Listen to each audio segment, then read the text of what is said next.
Mods are a pivotal part of high-level play in OS, from the extreme precision required for hard rock to the incomprehensible speed for double time. As a newer player, it can be daunting to consider what mods to play and when to begin playing them. Learning mods too early can sacrifice a foundation in basic reading, while learning them too late can be a tedious experience of slow improvement. Today, I'm going to address each relevant mod and when the optimal time to begin playing them is.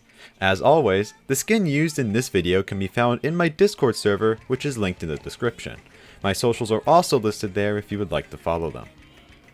Hard Rock is a mod you want to practice later. At the easiest level, Hard Rock barely impacts a map other than horizontally flipping it, but once you pass hard difficulties, it spikes in overall difficulty. Not OD, I mean overall. English sucks. The issue of reading arises at the hard/insane level, since most default approach rates at that point are above 8, meaning that Hard Rock will automatically make it 10. Skipping AR9 in favor of learning a mod is a detriment to your long-term improvement because reading is pivotal for good aim and finger control. By first establishing decent reading skills at AR9, it allows you to read all kinds of maps and is crucial in a tournament setting. Additionally, Hard Rock decreases the size of the circles, increases the overall difficulty, and increases the health drain. Those factors make a map inherently harder to aim, hit notes accurately, and even pass. Developing rhythm sense takes time, and a lot of newer players are not experienced enough to handle how punishing OD10 and HB8 and above can be compared to their normal counterparts. All of these factors can discourage newer players from learning the mod if they don't already have proficient aim. If I had to provide a threshold for when to begin playing Hard Rock, I would say around 3500 PP. Specifying a certain rank range would render this video irrelevant in the future since rank is always fluctuating. At that point, 200 PP plays are more than possible and your aim should be developed enough so you're comfortable at multiple circle sizes. You should also have some semblance of rhythm sense and accuracy. Now, just because you start playing Hard Rock does not mean you will achieve a top play with it immediately. Using myself as an anchor, it took me about 8 months of training to progress from incapable to relatively skillful. It would take another few months before I would achieve a top play with it. Double Time, or Night Court for cultured people, is the mod most people are exposed to watching current top players and playing beat maps designed especially for farming. Speeding up the map by 1.5 times counterintuitively does not have as steep of a learning curve as Hard Rock. Hard Rock suddenly goes from having relatively no impact to holy shit, while Double Time gets harder in proportion to the beat map's difficulty. Double Time changes the difficulty settings of a map with a different coefficient than Hard Rock. In the description below, I've included a link to an image that details how mods impact difficulty settings, which is on screen now. The important comparison to make between the two mods is that DT eases into the higher difficulty settings, allowing it to be explored more readily by newer players. AR8 with DT only becomes 9.6 repeating instead of 10, OD7 with DT becomes slightly above 9, HP drain is actually unaffected, etc. Additionally, songs that have a slower tempo, think 150 BPM and below, can easily be DT'd without much struggle. Because of the friendlier ease into more challenging maps and less demanding reading skills, I would suggest beginning with DT around 2000 PP. The same spiel from before would apply to Double Time as well, but the prevalence of easily accessible farm maps makes it somewhat effortless to set a top play at the lower level. It's even easier for you if you've practiced aim agility and faster tapping. Out of what I would argue to be the 3 staple mods of OS, Hidden is the outlier.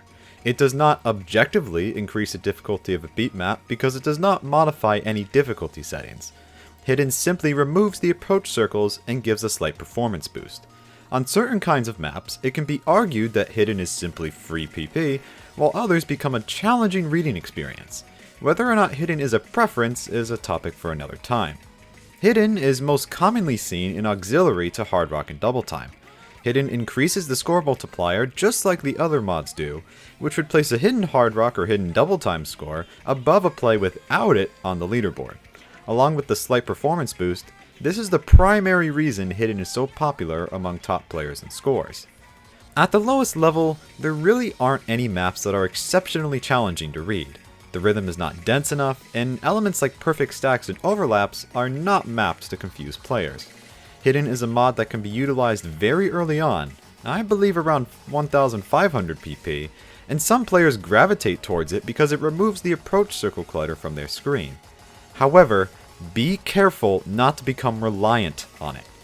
Reading regular approach circles is a skill as well, and solely using hidden will deteriorate that skill over time. If you can balance the two, then hidden can be used in conjunction with nearly everything. Flashlight is a unique mod that shrinks the visible area of the playfield the further you progress into a map.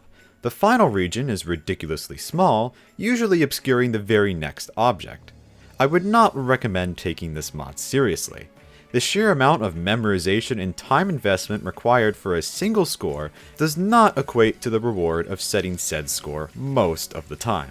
People like FG Sky are capable of setting high PP scores with the mod, but that's only because he is already amazing at the game. Now, of course there are more Flashlight players than just FG Sky, but a much better use of your time would be practicing with any of the mods listed beforehand. Sudden Death is a mod that instantly fails you for missing a note, while Perfect advances one step farther and fails you for getting a single 100. Sudden Death can actually be used to help train nerves, but Perfect is simply a flex mod.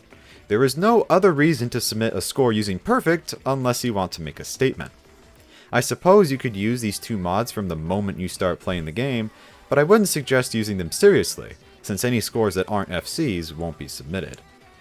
Moving on from the difficulty increasing mods, the difficulty reducing mods are honestly not used that often. Easy is supposed to make the game easier, and actually did long ago when objects were sparsely placed, but now it makes reading anything really demanding.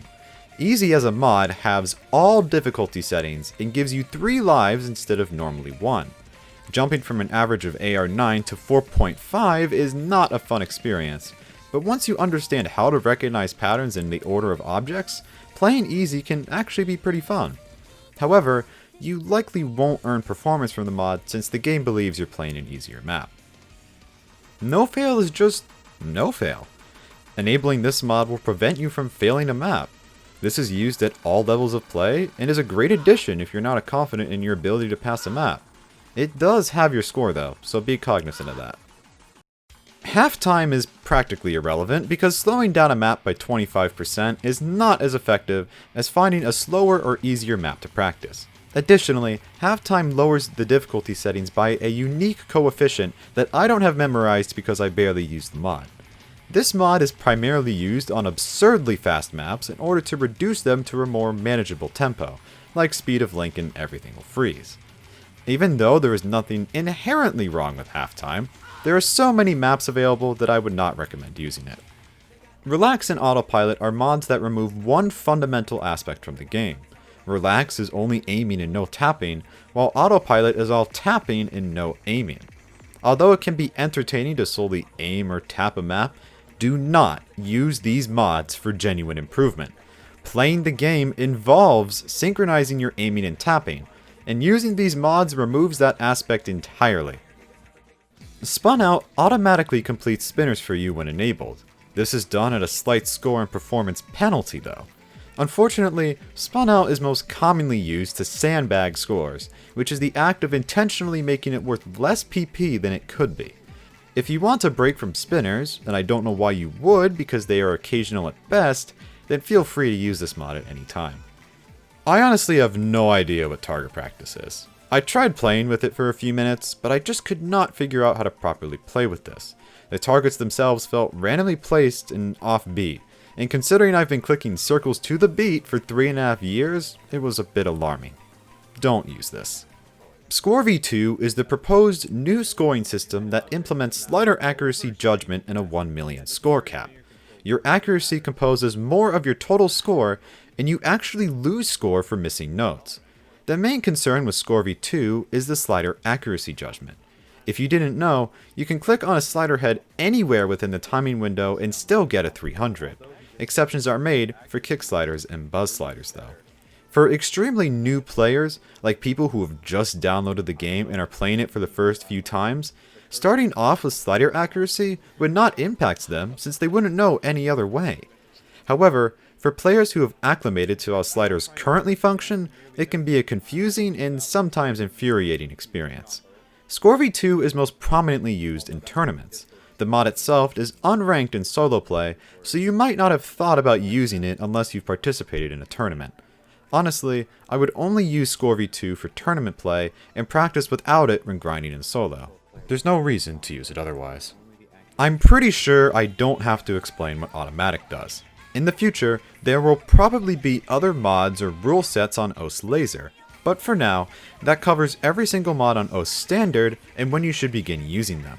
Over half of them have no relevance to the average player, while only Hidden, Hard Rock, and Double Time are the mods that everyone taking the game seriously should dedicate their time to learning. Playing with mods can make you a more well-rounded player, along with providing you with experiences with all kinds of maps. Don't be afraid to experiment and push your limits with mods. Thanks for watching, and have a great day.